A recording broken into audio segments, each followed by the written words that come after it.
Good morning बाळको मजामां हशो। प्रकरण 10 पूर्ण थई गयुं छे। आम तो जे मात्र केन्सल दाखला छे एनी वात चाले छे। लगभग 2 लेक्चरमां आपणे पूरुं करीए छीए, बराबर छे। अमुक दाखला ओके जोई लीए। आजना लेक्चरमां आपणे प्रकीर्ण उदाहरण नी वात करवाना छीए। आ दाखला जो के ऑलरेडी केन्सल थई गयेला छे, बराबर छे। तो प्रकीर्ण उदाहरण की चर्चा करी लईए। एमां उदाहरण नंबर 23 आपणे थई चूक्युं छे। उदाहरण 24 ની વાત કરવા જઈ રહ્યા છે। ચલો ઉદાહરણ નંબર 24।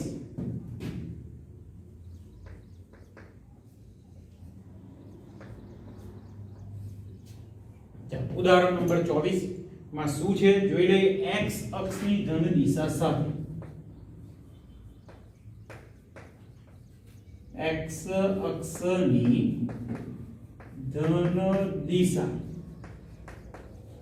સાથે 135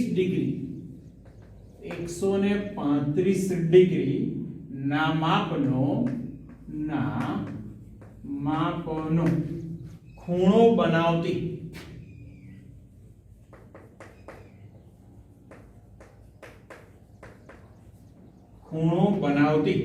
રેખાને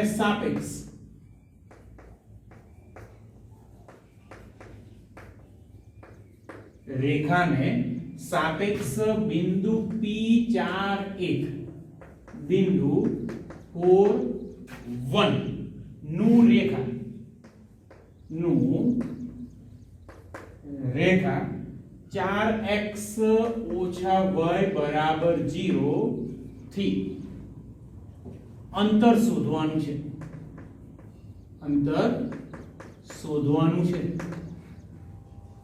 જોઈ લે બાળકો કેવી રીતે કામ કરીશું, બરાબર છે। અહીંયા આગળ કોઈક રેખા એવી છે કે જે રેખા x અક્ષની સાથે, બરાબર છે, ધન દિશા સાથે 135 ડિગ્રીનો ખૂણો બનાવે છે।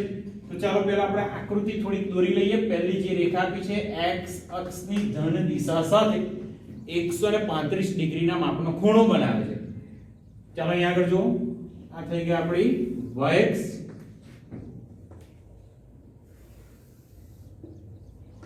અને આ છે x અક્ષ। ધારો કે આ કોઈક રેખા છે x અક્ષની ધન દિશા સાથે 135 ડિગ્રીના માપનો ખૂણો બનાવે છે, બરાબર છે। રેખાને નામ આપી દઉં L।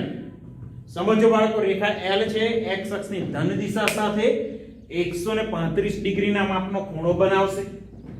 હવે આ રેખાના સાપેક્ષ બિંદુ P41 નું રેખાથી અંતર, હવે અહીંયા આગળ જે રેખા આપી છે ધ્યાનથી જો 4x - y બરાબર 0। અહીંયા લખું, ચાલો અહીંયા લખું છું,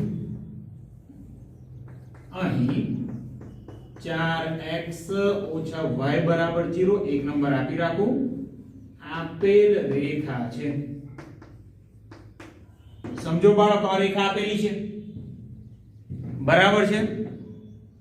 હવે આ રેખામાં અચળ પદ નથી, માત્ર x ની ટર્મ છે, માત્ર y ની ટર્મ છે। તો આ રેખા ઉગમ બિંદુમાંથી પસાર થશે। કેમ? તો કે રેખા એ ઉગમ બિંદુ એટલે 0 0 નું સમાધાન કરે છે। x ની જગ્યાએ મૂકી દો 0, y ની જગ્યાએ 0 મૂકો તો x ની જગ્યાએ 0, y ની જગ્યાએ 0, તો 0 બરાબર 0, બરાબર છે। એટલે ઉગમ બિંદુનું સમાધાન કરશે।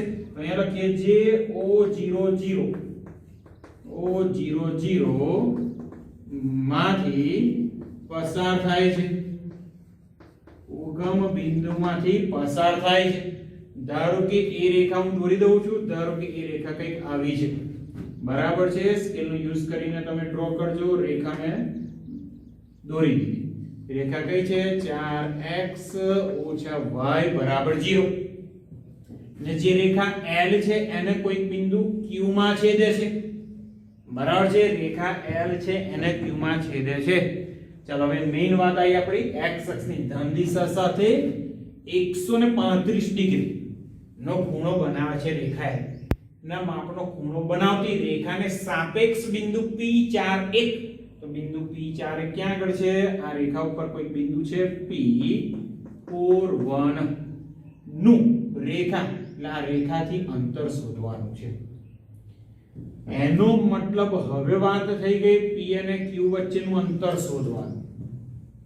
બરાબર. P ના યામ તો જાણો છો, Q ના યામ આપણને ખબર નથી, તો આપણે એટલું તો કહી શકીએ કે અહીંયા આગળ જે બિંદુ Q છે એ રેખા L અને 4x ઓછા y બરાબર 0 એ બંનેનું છેદ બિંદુ છે. તો રેખા 4x ઓછા y બરાબર 0 સમીકરણ જાણો છો. હવે આપણે રેખા L નું સમીકરણ શોધવું પડે. રેખા L નું સમીકરણ કેવી રીતે મળે? તો રેખા L નું સમીકરણ જો રેખા L x અક્ષની ધન દિશા સાથે 135 ડિગ્રીનો ખૂણો બનાવે છે, તો આનો ઉપયોગ કરો તો રેખા L નો ઢાળ મળી જાય. જાણીએ છીએ આપણે m બરાબર tan થીટા. બરાબર. કોઈ રેખા હોય x અક્ષની ધન દિશા સાથે થીટા માપનો ખૂણો બનાવે તો રેખાનો ઢાળ m બરાબર શું લખી શકાય? tan theta. m બરાબર tan થીટા. થીટા બરાબર અહીંયા શું લખાય? 135 ડિગ્રી. ચાલો અહીંયા લખો. અહીં રેખા L એ x અક્ષની ધન દિશા સાથે 135 ડિગ્રીનો ખૂણો બનાવે છે. ચાલો રેખા L x અક્ષની ધન દિશા સાથે 135 ડિગ્રીનો ખૂણો બનાવે છે. અંદર આપેલું જ છે તો L નો ઢાળ. તો therefore રેખા L નો ઢાળ m બરાબર tan 135 ડિગ્રી. બાળકો 135 ડિગ્રી એટલે શું લખાશે? tan 180 ઓછા 45 ડિગ્રી. 180 એટલે પાઈ માઈનસ થીટા. ત્રીજું ચેપ્ટર યાદ કરો. ત્રીજું ચેપ્ટર tan પાઈ માઈનસ થીટા. પાઈ માઈનસ થીટા એટલે કયું ચરણ આવે બાળકો? તો કે બીજું ચરણ. બીજા ચરણમાં tan વિધેય આવે ઋણ અને પાઈ છે તો વિધેય બદલાશે નહીં. તો અહીંયા લખી શકો તમે -tan 45 ડિગ્રી. તો અહીંયા થયા -1. ચાલો રેખા L નો ઢાળ મળી ગયો -1. હજુ રેખા L ના સમીકરણ માટે આપણે મહેનત કરવાની છે. રેખા L નું સમીકરણ કેવી રીતે મળશે? ઢાળ મળી ગયો. રેખા L આપેલા છે જો P41 માંથી પસાર થાય છે. રેખા L કયા બિંદુમાંથી પસાર થાય છે? 4 1. અહીં રેખા L એ P41 માંથી પસાર થાય છે. જો બાળકો રેખા L પસાર થાય છે P41 માંથી, એનો ઢાળ પણ આપણે જાણીએ છીએ. કદાચ યાદ હોય બિંદુ ઢાળ સ્વરૂપ.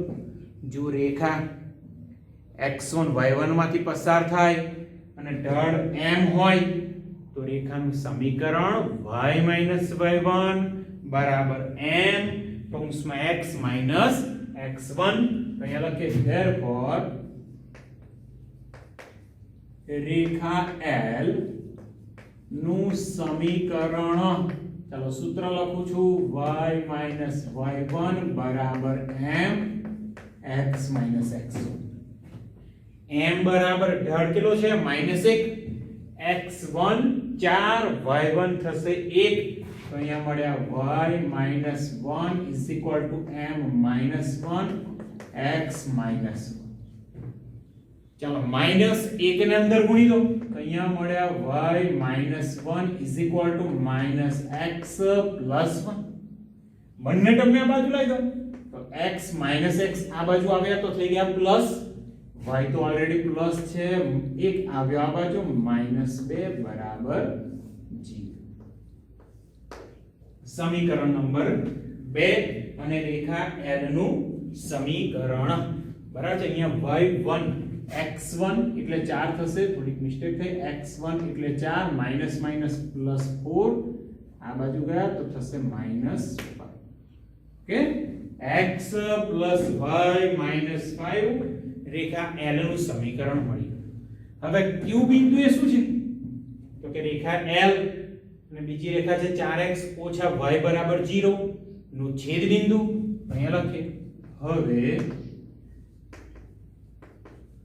રેખા L કઈ છે x + y - 5 = 0 અને બીજી રેખા 4x - y = 0 નું છેદ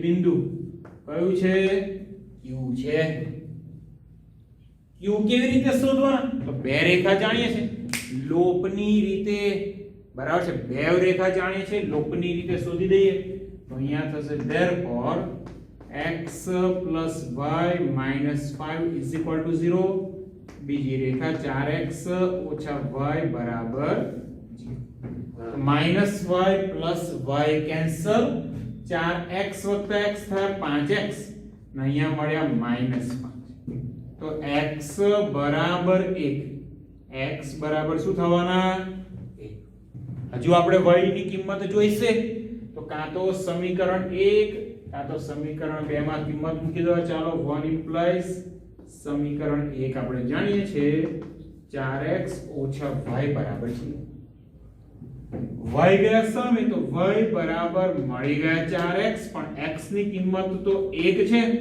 તો y કેટલા મળી ગયા 4 ચાલો x મળ્યો y મળ્યો તો ઓબવિયસ q ના અહીંયા મળી ગયા તો therefore બિંદુ q x y 1 4 છે આપણો પ્રશ્ન કયો તો બાળકો તો કે અંતર શોધવાનું pq અંતર શોધવાનું q ના આયામ આપણને મળી ગયા છે 1 બરાબર છે તો હવે pq બરાબર ચાલો અહીંયા આગળ pq અંતર સૂત્રની મદદથી આપણે શોધી લઈએ અહીંયા થઈ જશે તો હવે બે બિંદુ p અને q વચ્ચેનું અંતર વર્ગમૂળમાં x1 - x2 નો વર્ગ તો 1 - 4 નો વર્ગ વત્તા y2 - y1 નો વર્ગ 4 - 1 નો વર્ગ ચાલો ઇક્વલ ટુ √1 - 4 - 3 સ્ક્વેર 9 4 - 1 9 9 વત્તા 9 મળ્યા વર્ગમૂળમાં 18 અને 18 એટલે 9 ગુણ્યા 2 ને 9 નું વર્ગમૂળ થઈ ગયું 3 તો અહીંયા મળ્યા 3 બરાબર છે આપણને જે અંતર પૂછ્યું હતું એ અંતર કેટલું મળ્યું pq બરાબર 3√2 કોઈ એકમ છે નહીં અહીંયા આગળ આપણે લખી રાખીએ એકમ 3√2 એકમ જો બાળકો દાખલો એકંદરે ઘણો બધો સહેલો છે બરાબર છે બહુ જ સહેલો દાખલો છે ધ્યાનથી કમ્પ્લીટ કરજો ઓકે ધ્યાનથી આ દાખલો કમ્પ્લીટ કરી લેવાનો હજુ આપણે આ લેક્ચરમાં બીજા એકાદ બે દાખલા જોઈ લેવાના છે ઓકે પણ આ સમજીને કામ કરજો ચાલો બાળકો આગળ સરસ મજાનું બીજું એક ઉદાહરણ લઈએ છીએ બરાબર છે ઉદાહરણ નંબર 26 જોઈએ છે કેવી રીતે કામ કરવાનું છે ઉદાહરણ નંબર 26 અહીંયા રકમ લખી લઈએ ઉદાહરણ નંબર 26 માં શું છે જોઈ લઈએ આપણે ચાલો રકમ લખી લો ઉદાહરણ નંબર 26 ઉદાહરણ નંબર 25 આપણે ઓલરેડી કમ્પ્લીટ કરી ચૂક્યા છે 26 સાબિત કરવાનું છે પહેલી રેખા છે y બરાબર m1x + c1 y બરાબર m2x + c અને ત્રીજી રેખા x બરાબર 0 જુઓ રકમમાં સાબિત કરો કે રેખાઓ આ ત્રણ રેખા આપેલી છે એનાથી જે ત્રિકોણ બને બરાબર છે આ ત્રણ રેખા વડે રચાતા ત્રિકોણનું ક્ષેત્રફળ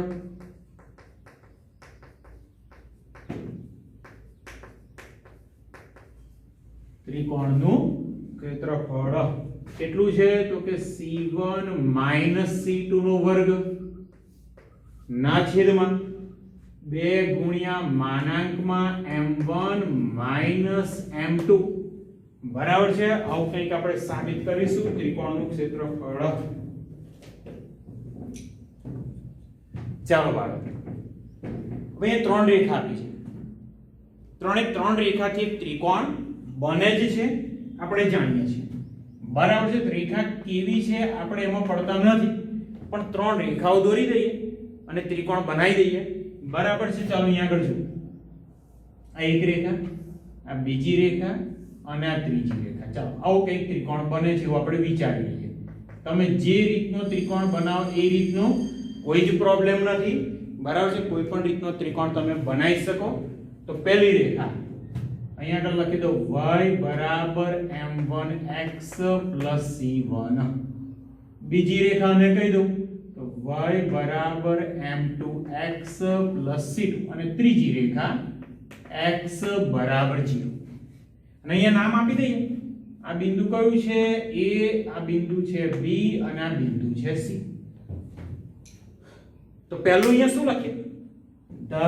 ધારો કે ત્રણે ત્રણ રેખા નામ પણ આપી દઈશું 1 2 3. ત્રણે ત્રણ રેખાઓથી ત્રિકોણ ABC રચાય છે. બરાબર છે. ચાલો અહીંયા લખું છું. ધારો કે રેખાઓ y બરાબર m1x c1 એક નંબર, બીજી રેખા y બરાબર m2x c2 બીજી રેખા, અને x બરાબર 0 થી ત્રિકોણ ABC રચાય છે.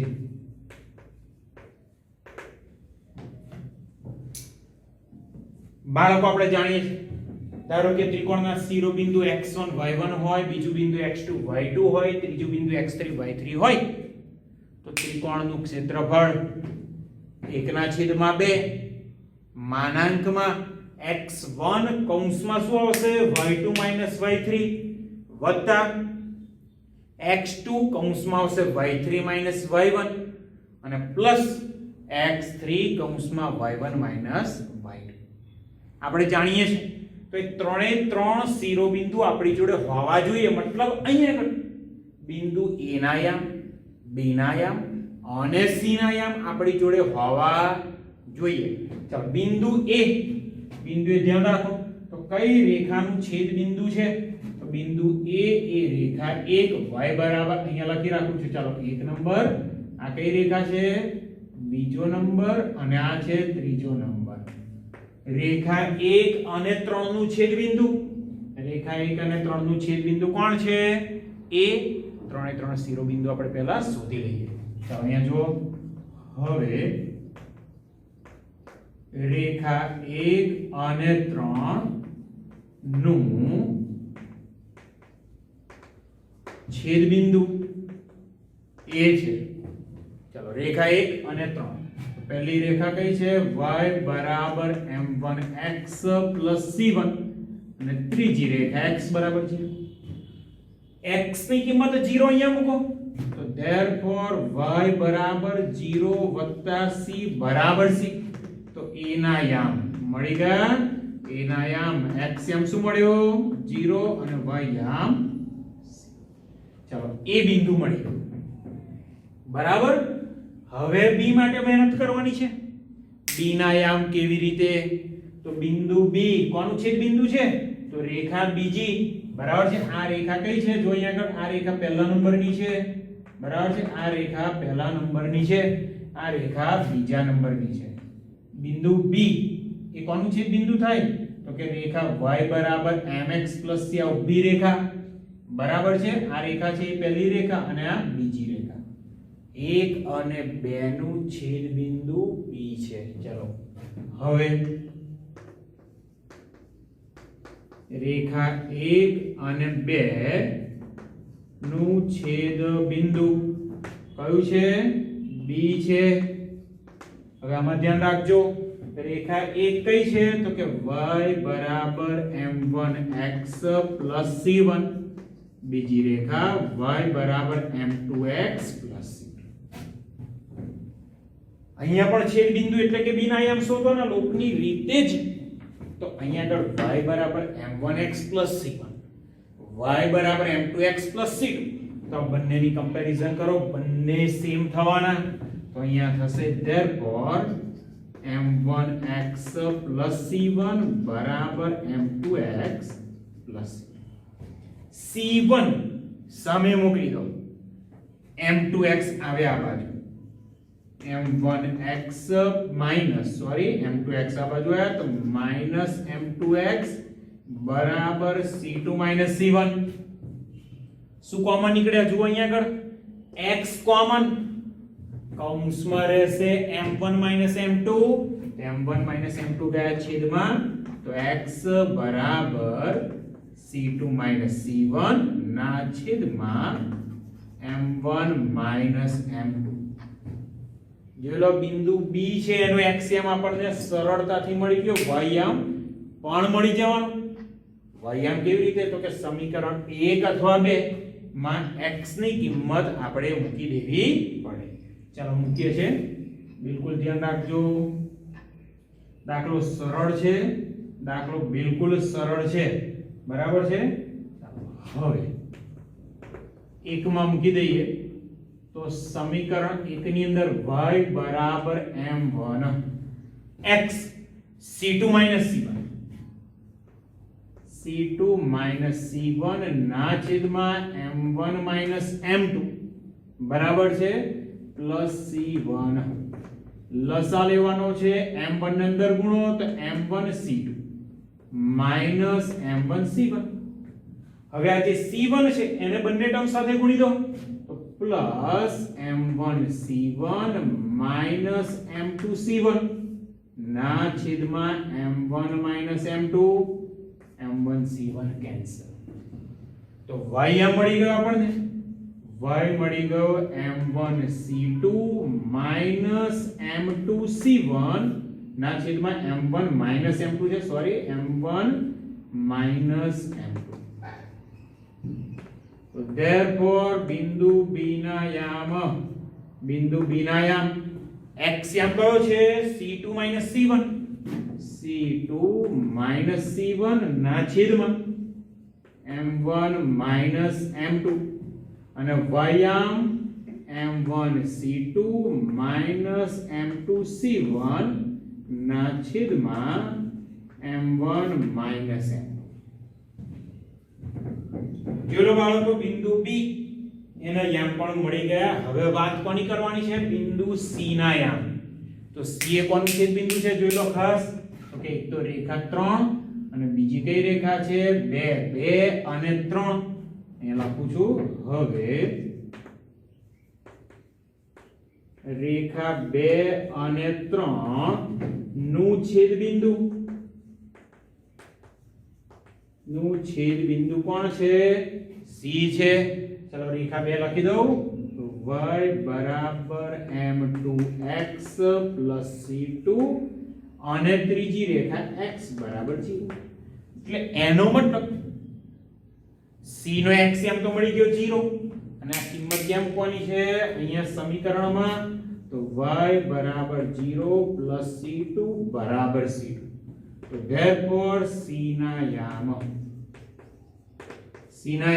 x યામ 0, y યામ c2. c ના યામ મળી ગયા, b ના યામ મળી ગયા. જોઈ લો 3 એ 3 બિંદુ મળી ગયું. a ના યામ 0, c, b અને c. 3 બિંદુ મળી ગયા. હવે શું કરવાનું? તો ત્રિકોણ abc નું ક્ષેત્રફળ જોઈએ છે. તો ત્રિકોણ abc નું ક્ષેત્રફળ આપણે બહુ જ સારી રીતે જાણીએ છીએ. એ પહેલા અહીંયા બરાબર છે a ના યામને x1 y1 વિચારીએ, b ના યામ x2 y2, c ના યામ x3 y3. ફરી એક વખત ત્રિકોણ abc માં a ના યામ x1 y1 હોય, b ના યામ x2 y2 હોય, c ના યામ x3 y3 હોય, તો ત્રિકોણ ABC નું ક્ષેત્રફળ તો આવે માનાંકમાં 1/2 આવે અને માનાંકમાં x1 કૌંસમાં y2 y3 પ્લસ x2 કૌંસમાં y3 y1 y2 sorry plus x3 કૌંસમાં y1 y2. ઓકે, ચાલો અહીંયા આગળ સેમ થોડું વ્યવસ્થિત ધ્યાન આપજો, થોડીક જગ્યા ઓછી છે બાળકો, ધ્યાન રાખજો. તો હવે આપણે ત્રિકોણ ABC નું ક્ષેત્રફળ જોઈએ છે, જોતા રહેજો ખાસ. તો હવે ત્રિકોણ ABC